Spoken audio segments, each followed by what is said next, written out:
श्री गणेशाय नमः। नमस्कार। आज हम जिस देवी शक्ति के बारे में बात करने जा रहे हैं वो है माँ छिन्नमस्ता। छिन्नमस्ता देवी, जिन्हें माँ छिन्नमस्तिका के नाम से भी जाना जाता है, शक्ति की 10 महाविद्याओं में से 5वीं मानी जाती है। उनका मंदिर झारखंड राज्य के रामगढ़ जिले के रजरप्पा क्षेत्र में स्थित है। यह मंदिर दामोदर और भैरवी नदियों के संगम पर बना हुआ है, जिसे धार्मिक और तांत्रिक दृष्टि से अत्यंत महत्वपूर्ण माना जाता है। माँ छिन्नमस्ता का स्वरूप अद्वितीय है और रहस्यमय है। वह अपने कटे हुए सिर को हाथ में धारण करती है और उनके शरीर से 3 धाराओं में रक्त प्रवाहित होता है। यह स्वरूप आत्म बलिदान, शक्ति और सृजन का प्रतीक है। उनके साथ उनके 2 साथी दक्षिणी और वामिनी भी दिखाई देते हैं, जो उनके रक्त का पान कर रहे होते हैं। इस रूप का गूढ़ अर्थ यह है कि जीवन और मृत्यु एक ही चक्र के 2 पहलू हैं। ऐतिहासिक दृष्टि से यह मंदिर हजारों वर्षों पुराना माना जाता है और तांत्रिक साधना के लिए प्रसिद्ध है।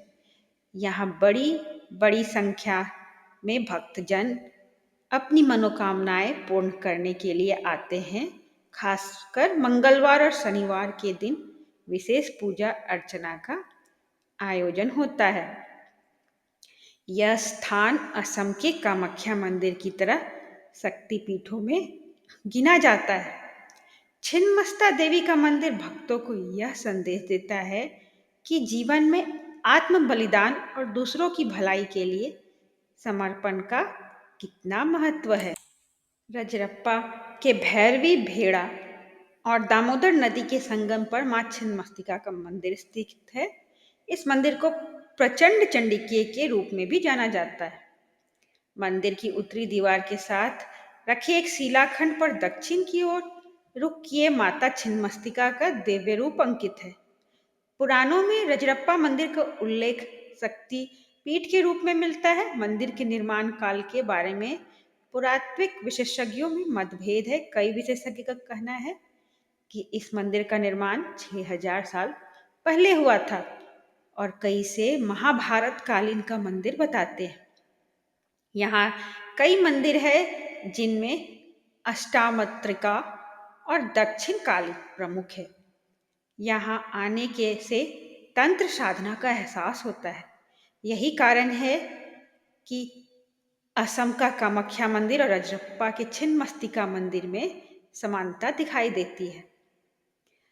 मंगल और शनिवार को मंदिर में बलि की भी प्रथा है।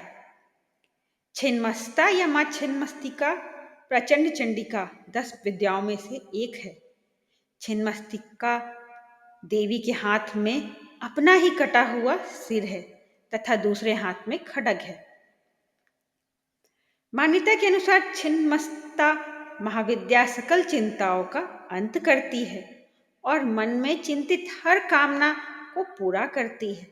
माता से जो भी मांगा जाए प्रेम से कहा जाता है, माँ उसे पूर्ण करती है। इसलिए उन्हें चिंतापूर्णी भी कहा जाता है। चिंतापूर्णी मंदिर हिमाचल प्रदेश में है। देवी छिन्नमस्तिका का एक प्रसिद्ध मंदिर रजरप्पा में है और सहारनपुर की शिवालिक पहाड़ियों के मध्य प्राचीन शाकंभरी देवी शक्तिपीठ में भी छिन्नमस्ता देवी का एक भव्य मंदिर है। आद्या शक्ति अपने स्वरूप का वर्णन करते हुए कहती है कि मैं छिन्न शीश अवश्य हूँ, लेकिन अन्न के आगमन के रूप सिर के संधान मतलब सिर के लगे रहने से यज्ञ के रूप में प्रतिष्ठित हूँ। जब सिर संधान रूप अन्न का आगमन बंद हो जाएगा तब मैं उस समय में छिन्नमस्तिका ही रह जाती हूँ।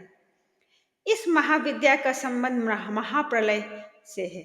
महाप्रलय का ज्ञान कराने वाली यह महाविद्या भगवती पार्वती का ही रौद्र रूप है। सुप्रसिद्ध पौराणिक है ग्रीवोपाख्यान का, जिसमें गणपति वाहन मूसा की कृपा से धनुष प्रत्यंचा भंग हो जाने के कारण सोते हुए विष्णु के सिर के कट जाने का निरूपण है। इसी छिन्नमस्तिका से संबंध है। शिव शक्ति के विपरीत रति आलिंगन पर आप स्थित है।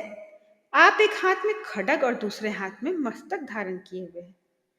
अपने कटे हुए स्कंद से रक्त की जो धाराएं निकलती है, उनमें से एक को स्वयं पीती है और अन्य दो धाराओं से अपनी जया और विजया नाम की दो सहेलियों की भूख को तृप्त कर रही है।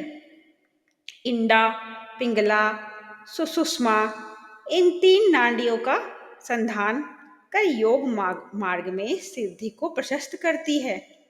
विद्यात्रयी में यह दूसरी विद्या गिनी जाती है। देवी के गले में हड्डियों की माला तथा कंधे पर यज्ञोपवीत है। इसलिए शांत भाव से इनकी उपासना करने पर यह अपने शांत स्वरूप को प्रकट करती है। उग्र रूप में उपासना करने पर यह उग्र रूप में दर्शन देती हैं, जिसे साधक के उच्चाटन होने का भय रहता है। दिशाएं ही इनके वस्त्र है। इनकी नाभि में योनि चक्र है।